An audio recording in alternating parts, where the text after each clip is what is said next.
আসসালামু আলাইকুম ওয়া রাহমাতুল্লাহ। আলহামদুলিল্লাহ, আইজ জুম্মাবার শুক্রবার।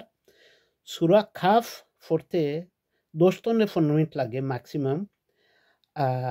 majority স্কলার সাব হলে কইছেন সূরা কাহফ যদি জুম্মাবারে পড়ি একটা লাইট থাকে আমরার লগে ফ্রম এক জুম্মা টু আরেক জুম্মা, স্পিরিচুয়াল লাইট।